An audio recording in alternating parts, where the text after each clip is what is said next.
Hey guys, आज हम बात कर लेंगे इलेक्ट्रिसिटी चैप्टर की दो बहुत ही इम्पॉर्टेंट और बहुत ही बेसिक से topic, that is heating effect, और जो दूसरा टॉपिक हमारा रहेगा that will B electric power.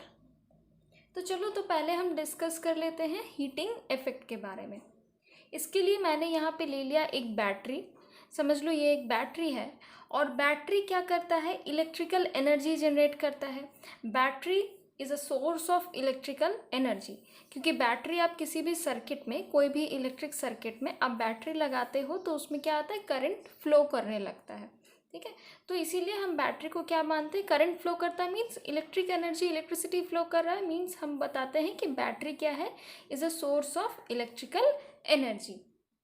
अब बैटरी लगाने से करंट फ्लो क्यों करता है? क्योंकि बैटरी के अंदर रहते हैं कुछ केमिकल्स, और ये सारे केमिकल्स क्या करते हैं? केमिकल एनर्जी को ये कन्वर्ट कर देते हैं इलेक्ट्रिकल एनर्जी में। ठीक है, ये केमिकल्स जो रहते हैं इसके अंदर वो क्या करते हैं? केमिकल एनर्जी को कन्वर्ट करते हैं इलेक्ट्रिकल एनर्जी में, जिसकी वजह से हमें क्या मिलता है? हमें इलेक्ट्रिसिटी मिलता है। तो ये केमिकल एनर्जी को इलेक्ट्रिकल एनर्जी में कन्वर्ट कैसे करते हैं? इसके अंदर में जो केमिकल एनर्जी रहता है वो क्या करता है? एक पोटेंशियल डिफरेंस, एक केमिकल रिएक्शन होता है इस बैटरी के अंदर, जिसकी वजह से क्या होता है? एक पोटेंशियल डिफरेंस, वी यानी कि पोटेंशियल डिफरेंस मैंने आपको बताया था। पोटेंशियल डिफरेंस क्रिएट होता है between the terminals of the battery. Terminals of the battery के बीच में क्या होता है? पोटेंशियल डिफरेंस क्रिएट होता है, और उस पोटेंशियल डिफरेंस मतलब एक हायर पोटेंशियल हो जाता है और एक लोअर पोटेंशियल हो जाता है, जिसकी वजह से क्या होता है? इलेक्ट्रॉन्स मूव करने लगते हैं। इलेक्ट्रॉन्स क्या होता है? फ्लो करने लगता है। और इलेक्ट्रॉन्स अगर फ्लो करने लग जाएगा तो इलेक्ट्रॉन्स के फ्लो की ही वजह से क्या होता है? करंट जनरेट होता है। तो it causes flow of current, क्योंकि इलेक्ट्रॉन्स मूव कर रहे हैं तो अब तो करंट जनरेट होगा। लेकिन अब बात आता है, क्या हमें ये करंट एक ही बार के लिए चाहिए क्या? नहीं ना, हमें ये करंट कंटिन्यूअसली चाहिए। कोई भी आप सर्किट को बस एक ही बार ऑन करके तो आप नहीं बंद करोगे ना। आप वो मानो कोई एक बल्ब ही जला रहे तो वो बल्ब आप चाहोगे कि थोड़े देर तक और जले वो बल्ब।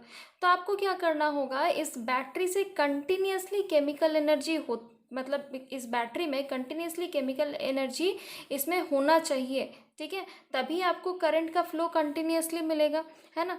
तो इसके वजह से क्या होता है? केमिकल एनर्जी होना चाहिए मीन्स इस बैटरी को कंटिन्यूअसली एनर्जी सप्लाई करते जाना पड़ेगा। ये बैटरी क्या है? ये हमारा सोर्स है ना, इसी की वजह से हमें इलेक्ट्रिकल एनर्जी मिलता है। तो इस सोर्स को कंटिन्यूअसली एनर्जी सप्लाई करते जाना पड़ेगा। तो इस सोर्स की एनर्जी को हम क्या कह रहे हैं? Source energy.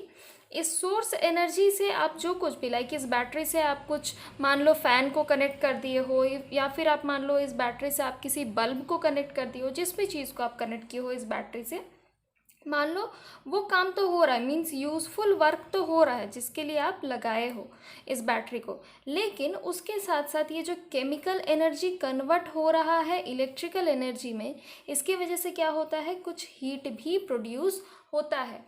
और भी कुछ रीज़न है हीट प्रोड्यूस होने का, वो भी मैं बताती हूँ। लेकिन यहाँ पे समझ लो, ये केमिकल एनर्जी इलेक्ट्रिकल एनर्जी में जब कन्वर्ट होता है तो थोड़ा बहुत यूज़फुल वर्क तो डेफिनेटली होता है। अगर आपका ये किसी बल्ब से कनेक्टेड है या फिर किसी दूसरे अप्लायंस से कनेक्टेड है तो वो यूज़फुल वर्क, जिस भी काम के लिए, बल्ब को ग्लो कराना चाहते हो, टॉर्च को ग्लो कराना चाहते हो, जो भी कराना चाहते हो, वो यूज़फुल वर्क तो आपका होगा ही होगा। बट उसके साथ साथ क्या होगा? कुछ अमाउंट ऑफ हीट भी जनरेट होगा। और यही रीज़न है कि इलेक्ट्रिक फ़ैन या फिर कोई भी दूसरा अप्लायंस आप ले लो, वो क्या होता है? जब उसे आप थोड़े ज़्यादा देर तक जब आप उसे रन कराते हो, जब ज़्यादा देर तक आप उसे यूज़ कराते हो, तो क्या होता है? उसमें हीट जनरेट होता है। आप देखोगे उसके बाद जब आप जाके उसके टच करोगे तो आपको वो थोड़ा सा हीटेड अप आपको मिलेगा। अब ये समझ लो कि अगर आपका जो इलेक्ट्रिक जो सर्किट है, जैसे कि ये वाला मैंने यहाँ पे एक सर्किट ले लिया, ये सर्किट अगर आपका हाईली रेजिस्टिव है, हाईली रेजिस्टिव मीन्स इस सर्किट का रेजिस्टेंस बहुत ज़्यादा हाई है, ऐसा समझ लो। ठीक है, मीन्स बहुत सारे रेजिस्टर्स इसमें कनेक्टेड है, या फिर जो भी डिवाइस इसमें कनेक्टेड है वो बहुत ज़्यादा हाईली रेजिस्टिव है। मतलब हाईली रेजिस्टिव मीन्स जो अपने अंदर से करंट को बिल्कुल भी फ्लो नहीं होने देता, या फिर बहुत ही ज़्यादा कम करंट उसके अंदर से फ्लो हो सकता है। अगर इस तरह का कोई अगर आप सर्किट ले लेते हो तो क्या होगा? करंट को, वो करंट के फ्लो को वो अपोज करेगा, करंट फ्लो हो नहीं पाएगा, मीन्स कुछ भी यूज़फुल वर्क तो हो नहीं पाएगा। तो सारा का सारा एनर्जी इस बैटरी का, सारा का सारा एनर्जी इस बैटरी का या फिर इस बैटरी का, सारा का सारा एनर्जी किस फॉर्म में चल जाएगा? यूज़फुल वर्क में तो जा नहीं पा रहा है, तो कहाँ पे चल जाएगा? हीट में जनरेट हो जाएगा। ठीक है, इस बैटरी का सारा एनर्जी हीट के फॉर्म में जनरेट होने लगेगा। कब? जब अपना इलेक्ट्रिक जो सर्किट है वो हाईली रेजिस्टिव होता है। तो अब ये सारे सर्किट को या फिर इस तरह के अप्लायंस का काम क्या है? आप बोलोगे मैम यहाँ पे तो कुछ भी यूज़फुल वर्क नहीं हो रहा है, यहाँ पे तो बस हीट जनरेट हो रहा है, मीन सारा का सारा लॉस है। नहीं, जो अपने पास जो हीटिंग अप्लायंस रहते हैं, जैसे कि इलेक्ट्रिक हीटर, आयरन, ये सारे के केस में क्या होता है? सर्किट को बहुत ज़्यादा हाईली रेजिस्टिव बना दिया जाता है ताकि कुछ और काम ना हो और सिर्फ हीट जनरेट हो पाए, क्योंकि इसमें तो हमें वही चाहिए होता है, हीट जनरेट होना चाहिए। तो इसमें हीट जनरेट हो जाता है and we are able to do the work properly. Means ये सारे सर्किट को, ये सारे डिवाइसेस के सर्किट का रेजिस्टेंस बहुत ही ज़्यादा हाई रहता है और इसी चीज़ को कहा जाता है, इस पूरे प्रोसेस को या फिर इस तरह के मेथड को आप बोल सकते हो heating effect of electric current. Means current के वजह से, करंट के हेल्प से हम क्या कर रहे हैं? हीटिंग इफेक्ट या फिर हीट प्रोड्यूस किया जा रहा है।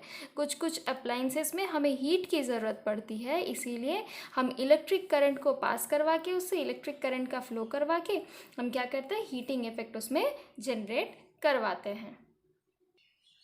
तो अब यहाँ पे ये समझो, ये जो इलेक्ट्रॉन्स रहते हैं, इलेक्ट्रॉन सर्किट में, मतलब ये सर्किट में एक बैटरी कनेक्टेड रहता है और उस बैटरी के अंदर ढेर सारे इलेक्ट्रॉन्स रहते हैं और ये इलेक्ट्रॉन्स फ्लो करते हैं, जिसके वजह से ही क्या होता है? करंट जनरेट होता है।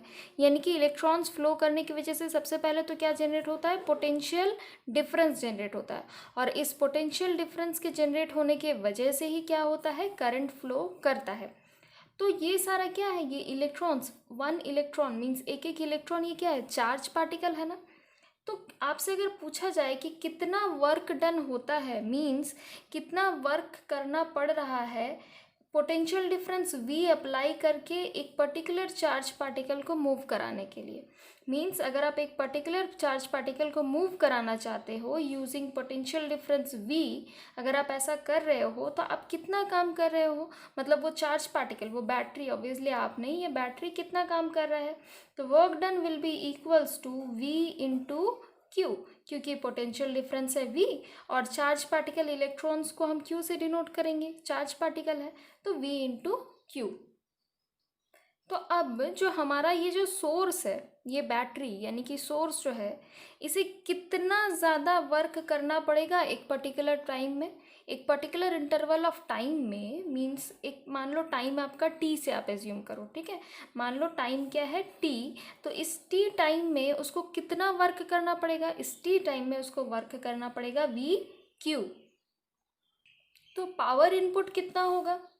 मतलब पावर इनपुट मतलब एक पर्टिकुलर टाइम इंटरवल में कितना वर्क करना पड़ रहा है, तो that is power only no, कि कितना वर्क हो रहा है पर यूनिट ऑफ टाइम, उसी को हम पावर कहते हैं। ठीक है, तो इसलिए पावर इनपुट हो रहा है V Q by time, means work done by time taken, that is only the definition of power. इसलिए power is equals to V Q by T किया जा रहा है।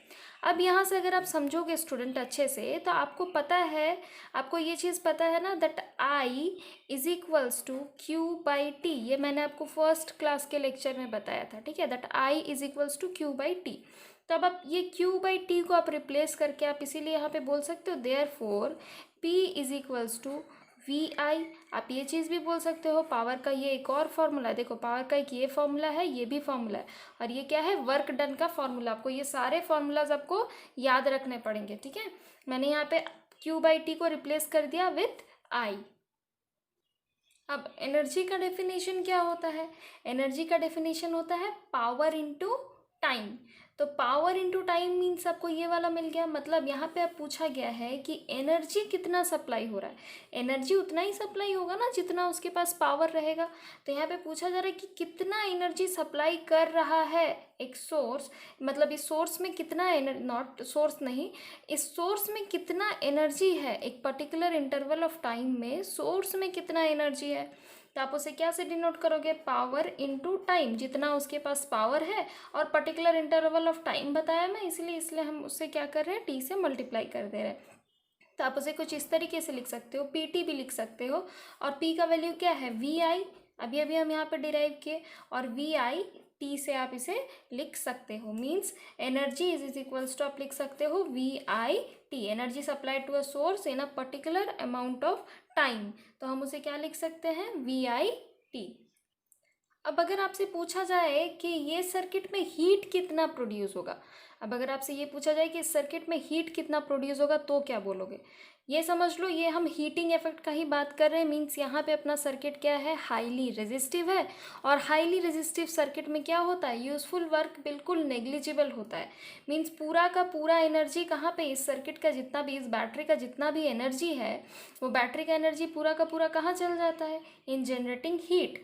तो हीट प्रोड्यूस क्या होगा, इतना ही होगा ना, कितना इसका एनर्जी कितना है, उतना ही आप हीट प्रोड्यूस कर पाओगे, एनर्जी कितना है, वी आई टी, इसलिए ये हीट भी उतना ही प्रोड्यूस कर पाएगा जितना उसके पास एनर्जी है, क्योंकि इसमें दूसरा कुछ यूजफुल वर्क तो होगा नहीं, इसमें बस हीट ही प्रोड्यूस होगा। तो आप एक बोल सकते हो H is equals to V I T आप बोल सकते हो, या फिर आपको पता है V is equals to I R होता है, आपको ये पता है ना, तो इसीलिए यहाँ से आप एक और डिफाइन कर सकते हो दैट इसी में अगर हम V का वैल्यू पुट कर देंगे तो क्या होगा, H is equals to V के जगह में आप लिख सकते हो आई आर इंटू, यहाँ पे आप लिख सकते हो आई टी, जो बच गया है ये आप लिख सकते हो, तो यहाँ से आपको क्या मिल जाएगा, H is equals to I square R T, आप इस तरीके से लिख सकते हो। तो ये हम लोग को हीटिंग इफेक्ट का एक दूसरा फॉर्मूला मिल गया, और इसी फॉर्मूले को मतलब इसी चीज़ को हम क्या कहते हैं, जूल्स लॉ ऑफ हीटिंग। तो ये वाला जो हमने जो यहाँ पे फॉर्मूला डिराइव किया है, यहाँ से इसी फॉर्मूला से आप तीन चीज़ आप डिराइव कर सकते हो, that H is directly proportional to the square of the current flowing, ये I क्या है, करंट है ना, तो square of the current given to the circuit, ये आप बोल सकते हो H is directly proportional to I square, ये दोनों, ठीक है। और आप क्या लिख सकते हो, H is directly proportional to the resistance, आप ये बोल सकते हो, या फिर आप बोल सकते हो H is directly proportional to time. तीनों ही केस में क्या है, H मतलब heat produced is directly proportional to all this things. अब हीटिंग इफेक्ट पे ही बेस्ड ये वाला क्वेश्चन देख लो स्टूडेंट्स, एन इलेक्ट्रिक आयरन पे आपको पता है हीटिंग इफेक्ट होता है, consumes energy at a rate of 840 watt, means उस आयरन को कुछ एनर्जी तो चाहिए ना, उसको क्या चाहिए, eight a rate of 840 what का उसको एनर्जी चाहिए हो रहा है, when heating is at the maximum rate of 360 watt, means जब हीटिंग जब मैक्सिमम रह रहा है, सॉरी नॉट 360 वॉट, जब हीटिंग जब मैक्सिमम रेट में रह रहा है, तो इस आयरन को कितना एनर्जी चाहिए, 840 वॉट का एनर्जी चाहिए, एंड 360 वॉट का उसको एनर्जी चाहिए जब हीटिंग क्या है, मिनिमम है तब, मतलब मैक्सिमम रेट में उसको हीटिंग इतना चाहिए और मिनिमम रेट में उसको हीटिंग चाहिए इतना, 360 वॉट का। What are the current and the resistance in each case, current क्या है और रेजिस्टेंस क्या है, हम लोग को ये दोनों, मैक्सिमम केस में करंट और रेजिस्टेंस क्या है ये निकालना, और मिनिमम के केस में करंट और रेजिस्टेंस क्या है ये भी कैलकुलेट करना है। द वोल्टेज इज 220 वोल्ट, हम लोग को बता दिया गया है, वी का वैल्यू क्या है, पोटेंशियल डिफरेंस इज 220 वोल्ट, ये हम लोगों को बता दिया गया है। तो डेटा गिवन क्या क्या है, ये क्या दिया गया है, 840 वॉट और 360 वॉट, ये क्या है, पावर गिवन है कि जब मैक्सिमम हीटिंग होता है तब कितना पावर कंज्यूम हो रहा है, 840 वॉट, और जब मिनिमम रेट पे जब पावर जा रहा है तो कितना हो रहा है, 360 वॉट। अब देखो तो ये सारे डेटा हमें गिवन है, पावर मैक्सिमम केस में 840 वॉट, मिनिमम के केस में 360 वॉट, और वोल्टेज 220 वोल्ट का। अब हमने अभी अभी डिस्कस किया ना पावर का formula, P is equals to V into I, ठीक है। यहाँ से हम ये निकाल सकते हैं, हमें क्या निकालना है, करंट निकालना और रेजिस्टेंस निकालना है, तो यहाँ से आप लिख सकते हो that I is equals to P by V, आप यहाँ से ये चीज़ लिख सकते हो। तो अभी वन मतलब फर्स्ट नंबर केस और second number case, first case में हम मैक्सिमम रेट का निकाल लेते हैं, व्हेन हीटिंग इज मैक्सिमम, तो तभी आप क्या करोगे, I will be equals to P by V. P यानी कि यहाँ पे मैक्सिमम केस में पी का पावर का वैल्यू क्या है 840 और वी तो दोनों ही केस में सेम रह रहा है कितना 220 volt. This will give you the result as 3.82 ampere. ठीक है, और हमें यहाँ पे निकालने बोला गया है रेजिस्टेंस भी। मैक्सिमम के केस में करंट तो निकाल लिया हमने, रेजिस्टेंस भी निकालना है। तो ये बहुत ही ईजी है, हमें पता है आर इज इक्वल्स टू क्या होता है वी बाई आई, ये तो हमें पता है। अब v का वैल्यू क्या है 220 और i का वैल्यू आपने अभी अभी कैलकुलेट किया 3.82। This will give you the answer as 57.60 ohm. ठीक है, रेजिस्टेंस है तो हम उसे ओम में ही डिनोट करेंगे। तो हमारा ये मैक्सिमम रेट में जब रह रहा है तो करंट और रेजिस्टेंस का वैल्यू हमें मिल गया। अब हम निकाल लेते हैं मिनिमम रेट में हीटिंग जब होगा तब क्या वैल्यूज आएगा। तो यहाँ पे मिनिमम रेट में हम क्या लिखेंगे, I will be equals to minimum power क्या है 360 by 220। This will give you the value as 1.64 ampere. ठीक है, 1.64 एम्पेयर हमें मिल गया। और हमें क्या निकालना है रेजिस्टेंस यानी कि आर का वैल्यू भी निकालना है, that will be equals to V by I. तो वी क्या है 220 वोल्ट यानी कि 220 बाई 1.64 अगर आप करोगे तो आपको वैल्यू मिल जाएगा 134.15 ओम। ठीक है, तो ये हमने मिनिमम और मैक्सिमम केस में दोनों में ही हमने करंट और रेजिस्टेंस निकाल लिया। अब देखो इस वाले क्वेश्चन में हमें क्या दिया गया है 100 joule of heat is produced each second. कितने सेकेंड में, एक सेकेंड में, ईच सेकेंड। ठीक है, इन अ 4 ओम रेजिस्टेंस। मीन्स हमें ये बता दिया गया है कितना हीट प्रोड्यूस हो रहा है, एच का वैल्यू बता दिया गया है, टी का वैल्यू बता दिया गया है 1 ईच सेकेंड 1, और आर का वैल्यू हमें बता दिया गया है 4 ओम। हमें क्या निकालना है पोटेंशियल डिफरेंस यानी कि वी का वैल्यू हमें निकालना है। तो आपको ये फॉर्मूला पता है ना, H is equals to I square R T वाला हीटिंग इफेक्ट वाला फॉर्मूला। यहाँ से आप लिख सकते हो दैट आई स्क्वायर, इंटरचेंज कर दो बस, I square is equals to H by R T, आप ऐसा लिख सकते हो इसे। So this will give you that I का वैल्यू यानी कि करंट आपको निकाल लो पहले, तब आप पोटेंशियल डिफरेंस निकाल पाओगे। तो I will be equals to under root H by R T, आप ऐसा लिख सकते हो। That will give you H का वैल्यू क्या है 100 है ना, एच का वैल्यू हमने अभी अभी लिखा, by R into T, R का वैल्यू क्या है 1 और टाइम तो 1 ही है, इंटू 1 कर दो। So this will give you under root 100 by 4, so that will be equals to 10 by 2 and equals to 5 ampere का हमें क्या मिल गया करंट। अब हमें क्या निकालना था, लेकिन हमें एक्चुअली करंट नहीं निकालना था, हमें निकालना था पोटेंशियल डिफरेंस यानी कि V, जिसका वैल्यू हमें पता है क्या होता है V is equals to I R. तो I का वैल्यू निकाल लोगे तभी तो R का वैल्यू निकाल पाओगे ना।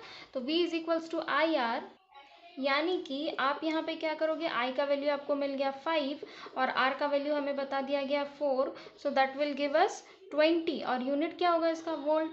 V से ही हम डिनोट करते हैं ना, पोटेंशियल डिफरेंस निकाल रहे हैं। चलो तो अब हम नेक्स्ट डिस्कस कर लेते हैं हीटिंग इफेक्ट के एग्जाम्पल के बारे में। हीटिंग इफेक्ट को हम जूल्स हीटिंग इफेक्ट भी कहते हैं और इसका जूल्स हीटिंग इफेक्ट का एग्जाम्पल क्या है फ्यूज़। आप नाम सुने होंगे फ्यूज़ का, लेकिन फ्यूज़ काम कैसे करता है, ये किस लिए हेल्प करता है अपने सर्किट में, किसी भी इलेक्ट्रिकल अप्लायंस में फ्यूज़ क्यों लगाते हैं हम लोग, ये अभी हम समझेंगे। ये एक्चुअली हीटिंग इफेक्ट का ही एग्जाम्पल है। क्या बताया गया देखो, it protect circuit and appliances by stopping the flow of any unduly high electric current. Means मान लो ये आपके पास एक सर्किट है, ये पॉजिटिव और ये नेगेटिव टर्मिनल हो गया सर्किट का। करंट जब भी इस सर्किट से फ्लो होगा, ठीक है, करंट जब भी इस सर्किट से फ्लो होगा तो क्या होगा, ये सर्किट जब कंप्लीट रहेगा तभी करंट फ्लो हो पाएगा। ठीक है, तो यहाँ पे क्या होता है, ये जो फ्यूज़ जो हम लगा देते हैं ना, फ्यूज़ लगाने की वजह से क्या होता है, अगर बहुत ज़्यादा अनड्यूली हाई करंट, मीन्स इस डिवाइस को उतना करंट नहीं चाहिए जितना करंट ये बैटरी उसे प्रोवाइड कर रहा है, इस डिवाइस को उससे कम करंट चाहिए। ठीक है, तो अगर इस टाइप का डिवाइस अगर हम कोई लगा दें और उस डिवाइस में अगर ज़्यादा करंट चल जाए, मान लो इस डिवाइस को चाहिए 2 एम्पेयर का करंट और आप इसमें प्रोवाइड कर रहे हो 100 एम्पेयर का करंट, तो ये डिवाइस तो ख़राब हो जाएगा ना। तो इसीलिए हम क्या करते हैं, इलेक्ट्रिक फ्यूज़ लगा देते हैं सर्किट में। अगर आप सर्किट में इलेक्ट्रिक फ्यूज़ लगा दोगे, या फिर नॉर्मल फ्यूज़ भी बोल सकते हो आप इसे, अगर आप सर्किट में अगर आप फ्यूज़ लगा दोगे तो क्या होगा, ये फ्यूज़ क्या करता है ना, हीट अप हो जाता है। इसका एक सर्टेन टेम्परेचर रहता है जिसकी वजह से ये क्या होता है, हीट अप हो जाता है। मतलब अगर आप बैटरी से उससे ज़्यादा अगर आप हीट प्रोवाइड करते हो तो इसका टेम्परेचर बहुत ज़्यादा हाई हो जाता है और ये क्या हो जाता है, मेल्ट हो जाता है। और मेल्ट होने की वजह से क्या होता है, ये सर्किट क्या हो जाएगा, ब्रेक हो जाएगा। सर्किट ब्रेक हो जाएगा तो डिवाइस तक करंट नहीं पहुंचेगा और डिवाइस अपना सेफ रहेगा। अगर ऐसा नहीं होता है तो क्या होगा कि अगर करंट इससे कम चाहिए और ज़्यादा करंट आप इसे प्रोवाइड कर देते हो तो ये डिवाइस ही अपना वरना ख़राब हो जाएगा। इसीलिए हम क्या करते हैं, किसी भी बड़े बड़े अप्लाइंस में, टीवी में, फ्रिज में, इवन फैन वगैरह में भी, बहुत सारे अप्लाइंसेस में इसलिए फ्यूज़ लगाया जाता है। फ्यूज़ लगाने से क्या होता है, अपना डिवाइस प्रोटेक्टेड रहता है कि अगर कभी भी डिवाइस में हाई इलेक्ट्रिक करंट अगर जाता है तो वो डिवाइस क्या होता है, प्रोटेक्टेड रहता है, वो डिवाइस ख़राब नहीं होता है। नेक्स्ट क्या बताया गया है, fuse is placed in series with the device. Fuse का आप हमेशा सीरीज कनेक्शन में ही लगाओगे, पैरेलल कनेक्शन में नहीं लगाओगे। अब देखो इलेक्ट्रिक पावर के बारे में क्या बताया गया है, the rate of doing work is called power. Means कितनी तेजी से या फिर कितना जल्दी हम काम कर पा रहे हैं, हम नहीं, मतलब वो बैटरी या फिर कोई भी डिवाइस कितना जल्दी काम कर पा रहा है, उसे हम क्या कहते हैं, power. This is also the rate of consumption of energy. मतलब आप या तो पावर को डिफाइन कर सकते हो the rate of doing work से, या फिर आप उसका डेफिनेशन में ये भी लिख सकते हो the rate of consumption of energy. मतलब वो वर्क कितना कर पाएगा, जितना उस बैटरी के पास एनर्जी रहेगा उतना ही तो काम कर पाएगा ना। इसलिए पावर के डेफिनेशन में आप ये भी बोल सकते हो, दिस इज ऑल्सो, मतलब the rate of consumption of energy is called power, आप ऐसा भी बोल सकते हो। जूल्स हीटिंग इफेक्ट जब मैं बता रही थी तभी मैंने आपको बताया था एक formula, that P is equals to V I, ये मैंने आपको बताया था। और यहीं से मैंने आपको बताया था कि V के जगह में आप लिख सकते हो IR, क्योंकि V is equals to IR होता है और ये क्या हो जाएगा, I। So this will give you the equation as I square R। इसी टाइप को आपको मिल जाएगा इक्वेशन। नेक्स्ट अभी यहाँ पे क्या बता रहा है, देखो ये हमने क्या कैसे लिखा, ये since v is equals to I R था, इसीलिए हमने यहाँ पे क्या किया, v के जगह में आई आर से उसे रिप्लेस कर दिया। So now you will get the equation as, ये आई स्क्वायर आर आ रहा है ना, तो आपको पता है v is equals to I R होता है और यहीं से आप लिख सकते हो that i is equals to v by R. आप ये भी लिख सकते हो that i is equals to v by R. ठीक है, तो यहाँ पे अब ये जो i, जो हम आई स्क्वायर आर जो लिख रहे हैं, तो i की जगह में हम लिख सकते हैं ऐसा ना, v square by R square into R. इस i को रिप्लेस कर दिया मैंने v square by R square से, ये स्क्वायर और ये r कैंसिल हो जाएगा। So you will get the answer as v square by R. इसका मतलब आप यहाँ पे लिख सकते हो that p is equals to V square, ये v है, बाई r। ये फॉर्मूला एक हम लोग को पावर का एक और फॉर्मूला हम लोग को मिल गया। पावर का ये p is equals to V I तो एक था ही formula, p is equals to I square R भी एक फॉर्मूला है, और p is equals to V square R भी, वी स्क्वायर बाई आर भी एक फॉर्मूला है। अच्छा, पावर का ऐसा यूनिट क्या होता है, ऐसा यूनिट होता है पावर का वॉट, WATT वॉट, जिसको कि हम डिनोट करते हैं कैपिटल W से, नॉट विथ स्मॉल w। ठीक है, कैपिटल W से आप उसे डिनोट करोगे। और आप यहाँ पे कह सकते हो that SI unit of power is watt, ये तो मैंने आपको कह दिया, and 1 watt is equals to 1 volt into 1 ampere, that will give you the result as 1 volt ampere. अब अगर मान लो आपको निकालना रहे 1 किलो वॉट का, अगर आप किलो वॉट आवर का अगर आपको निकालना रहे तो आप कैसे निकालोगे, 1 किलो वॉट आवर का अगर आपको निकालना रहे तो इसे कैसे निकालो, देखो 1 किलो वॉट मीन्स, किलो मतलब क्या होता है, 1000, यानी कि 1 किलो वॉट का मतलब क्या है, 1000 वॉट का बात किया जा रहा है, 1 किलो वॉट का मतलब 1000 वॉट। और आवर को आप कन्वर्ट कर दो सेकेंड में, तो आप इसे लिख सकते हो 3600 सेकेंड, क्योंकि हमें पता है 1 आवर में कितना सेकेंड होता है, 3600 सेकेंड। तो this will give you the result as 3.6 into 10⁶ watt second. इस टाइप का आपको आंसर मिलेगा। तो इसका मतलब ही क्या होता है, वॉट सेकेंड को आप जूल्स में भी लिख सकते हो, तो 3.6 इंटू 10⁶ जूल, मतलब 1 किलो वॉट आवर का मतलब आप ये भी लिख सकते हो। Is it clear students?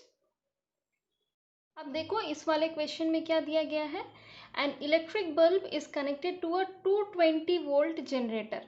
Means यहाँ पे हम लोग को वोल्टेज बोलो या फिर पोटेंशियल डिफरेंस जो भी, 220 वोल्ट का ये हमें गिवन है। द करंट इज इतना हमें करंट भी गिवन है that the current is 0.50 ampere. What is the power of the bulb, हमें क्या निकालना है, पावर निकालना है। तो हमें ये फॉर्मूला पता है ना, that power is equals to potential difference into current, V into I, P is equals to V I. तो V का वैल्यू पुट कर दो, V का वैल्यू क्या गिवन है 220 और I का वैल्यू क्या गिवन है हमें 0.50। This will give you the value as 110 joule per second, जिसका मतलब आपको मिल जाएगा 110 वॉट, है ना। अब देखो इस वाले क्वेश्चन में हमें क्या दिया गया है, an electric refrigerator rated 400 what, मतलब ये हमें क्या दे दिया गया है, वॉट में दिया मतलब पावर दे दिया गया है। Operates 8 hour per day, means एक दिन में 8 घंटा काम करता है, मीन्स ये हम लोगों को टाइम भी दे दिया गया है। What is the cost of energy to operate it for ₹30 at, मतलब it for 30 days at ₹3 per kilowatt hour, means इतना प्राइस अगर लगेगा इसको और वो 30 दिन के लिए, एक दिन के लिए वो 8 घंटा काम कर रहा है तो वो 30 दिन काम करेगा, मीन्स 8 इंटू 30 आप करोगे, ठीक है। और पावर आपको दे दिया गया, हमें क्या निकालना है, एनर्जी हमें कैलकुलेट करना है। अब जूल्स हीटिंग इफेक्ट जब मैं बता रही थी तभी मैंने आपको बताया था that energy is equals to power into time, ये वाला फॉर्मूला मैंने आपको तभी डिस्कस किया था। तो यहाँ पे देखो पावर क्या है आपका, 400 वॉट का हमें पावर दे दिया गया है, तो 400 वॉट इनटू, अभी आप यहाँ पे क्या करोगे, 8 hour per day, means 8 hour per day into कितने दिन के लिए, एक दिन के लिए 8 घंटा, लेकिन हमें कितना का निकालना है, हमें 30 दिन का निकालना है ना। तो इंटू ये क्या हो जाएगा, 30 होगा ना, ये इंटू 30 डेज का आपको टोटल निकालना है। तो 30 डेज अगर आप करोगे तो आपको यहाँ से आंसर मिल जाएगा 96,000 वाट आवर, ये तीनों को मल्टीप्लाई करोगे तो 96,000 को आप लिख सकते हो 96 किलो वाट आवर, आप इसे लिख सकते हो, ठीक है। अब आपको लेकिन ये नहीं निकालना है, आपको यहाँ पे क्या निकालना है कि टोटल कॉस्ट कितना लग रहा है। तो आप यहाँ पे टोटल कॉस्ट के लिए आप पर किलोवाट आवर के लिए कितना रुपीज़ लग रहा है, ₹3 लग रहा है। तो इतना 96 किलोवाट आवर के लिए कितना लगेगा, 96 इंटू 3, इतना ही रुपीज़ लगेगा ना। सो दिस विल गिव यू ₹288 हम लोगों को यहाँ पे पैसा लगेगा। अब इस वाले क्वेश्चन में आपको क्या दिया गया है, कंप्यूट द हीट जनरेटेड, अब मतलब आपको H का वैल्यू निकालना है, कितना हीट जनरेट हो रहा है वाइल ट्रांसफरिंग इतना amount of charge, means 96,000 coulomb of charge in 1 hour, आपको टाइम भी बता दिया गया है 1 hour, through a potential difference of 50 volt. मतलब आपको चार्ज का वैल्यू, आपको Q का वैल्यू, चार्ज को हम क्या से डिनोट करते हैं, Q से, Q का वैल्यू आपको दे दिया गया है, आपको T का वैल्यू दे दिया गया है और आपको पोटेंशियल डिफरेंस यानी कि आपको V का वैल्यू दे दिया गया। आपको निकालना क्या है, आपको H का वैल्यू यहाँ पे कैलकुलेट करना है। तो हमें ये पता है H is equals to VIT, ये फॉर्मूला हमने पढ़ा है। यहाँ पे V तो हमें गिवन है, T भी हमें गिवन है, V और T तो हमें गिवन है, लेकिन I का वैल्यू हमें नहीं गिवन है। तो I का वैल्यू पहले हम कैलकुलेट कर लेते हैं। तो I का वैल्यू अगर आप कैलकुलेट करोगे तो I will be equals to Q/T, ये हमें पता है I का वैल्यू क्या होता है, Q/T के बराबर। Q का वैल्यू आपको गिवन है 96,000 और T का वैल्यू आपको 1 आवर दिया गया, उसे आप सेकेंड में कन्वर्ट कर लो, सेकेंड में कन्वर्ट कर लोगे तो क्या हो जाएगा 3600। So this will give you the result as 80/3 ampere, ठीक है। इसे हम डेसिमल में अभी नहीं कर रहे हैं क्योंकि हम तो आगे भी इसे सॉल्व करेंगे, ठीक है। अब आप यहाँ से अगर H का वैल्यू निकालते हो तो H इज इक्वल्स टू क्या होता है, VIT। अभी आपके पास I भी है, V भी है और T भी है। तो V का वैल्यू क्या है 50 इंटू I का वैल्यू अभी अभी हमने कैलकुलेट किया 80/3 इंटू टाइम का वैल्यू क्या है 1 आवर, अगेन उसे आप कन्वर्ट कर लो सेकेंड में, स्टैंडर्ड यूनिट है सेकेंड, तो आप 3600 होगा ये। So this will give you the result as 48 इतना joule, this will be equals to 4.8 into 10⁶ joule. Is it clear. अब देख लेते हैं इस वाले क्वेश्चन में हमें क्या दिया गया है, an electric iron of resistance, आपको रेजिस्टेंस बता दिया गया है, आर का वैल्यू बता दिया गया है 20 ohm, takes a current of 5 ampere, ये आपको आई का वैल्यू बता दिया गया है 5 ampere. Calculate the heat developed in 30 seconds, means आपको ये टी बता दिया गया है 30 सेकेंड्स। आपको क्या निकालना है, हीट डेवलप्ड, मीन एच का वैल्यू, आपको यहाँ पे आपको एच का वैल्यू ही कैलकुलेट करना है। तो यहाँ पे हम ये फॉर्मूला लगा सकते हैं, H is equals to I square R T. अब आपको I का वैल्यू पता है ना, I का वैल्यू क्या बताया गया, 5, तो 5 इंटू 5 बिकॉज आई स्क्वायर है, इंटू R का वैल्यू हमें पता है 20, और T तो सेकेंड्स में ही दिया गया है तो कुछ कन्वर्ट करने का ज़रूरत नहीं है, इंटू 30 कर दो।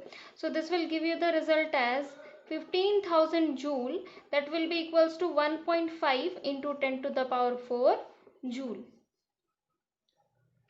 अब इस वाले क्वेश्चन में हमें क्या बताया गया है, an electric motor takes 5 ampere, I का वैल्यू आपको दे दिया गया है 5 ampere, from a 220 volt line, आपको वोल्टेज का पोटेंशियल डिफरेंस का भी वैल्यू आपको दे दिया गया है 220 वोल्ट, ठीक है। और आपको यहाँ पे क्या बताया गया है कि आपको कैलकुलेट करना है, determine the power of the motor, आपको P का वैल्यू कैलकुलेट करना है, आपको पावर कैलकुलेट करना है, एंड द एनर्जी कंज्यूम्ड, आपको एनर्जी कितना कंज्यूम हो रहा है ये भी आपको निकालना है, ठीक है।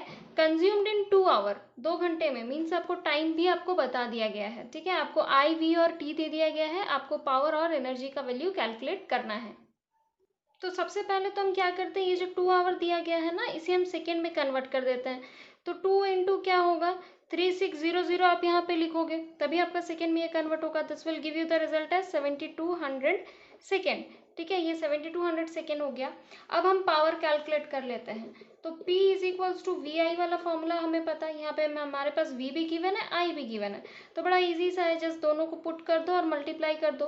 220 into 5, this will give you 1100 what, ठीक है। नेक्स्ट, अब एनर्जी निकाल लो, एनर्जी का फॉर्मूला आपको पता है, पावर इनटू टाइम, तो पावर का वैल्यू अभी अभी हमने निकाला ये, यानी कि 1100 इंटू टाइम, सेकेंड वाला टाइम लिखोगे स्टूडेंट्स, ठीक है, आवर वाला नहीं, ऐसा यूनिट सेकेंड है, तो 7200, यानी कि this will give us 7920000 joule. अगर आप इसे कैलकुलेट करोगे तो आपको इतना आंसर मिल जाएगा। अगर आपको हमारी ये वीडियो अच्छी लगी हो तो इसे लाइक करना, शेयर करना और सब्सक्राइब ज़रूर करना।